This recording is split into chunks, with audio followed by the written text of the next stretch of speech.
Gjatë këtij viti, Instituti i Kërkimeve Albanologjike do të realizojë ekspedita përnjohëse, sondazhe dhe vëzhgime sipërfaqësore në disa qytete të Shqipërisë, si në Bylis, Shkodër, Lezhë, Elbasan dhe Durrës. Vendimi u mor në mbledhjen e 31 nga Këshilli Kombëtar i Arkeologjisë. Qëllimi i kësaj ekspedite është kërkimi për mbetjet e periudhave të Paleolitit dhe Neolitit në Shqipëri.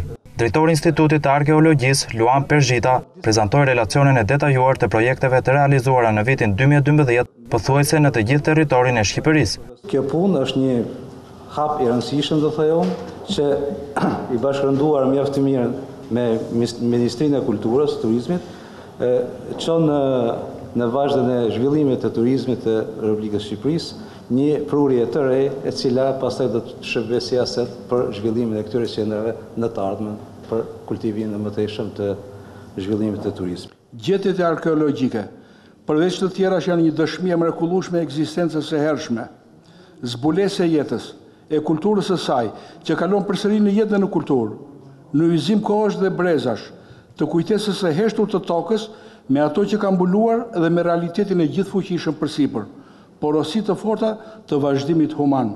Ministri Visar Zhiti foli për gjetjet arkeologjike duke i cilësuar ato si porosi të forta të vazhdimit human.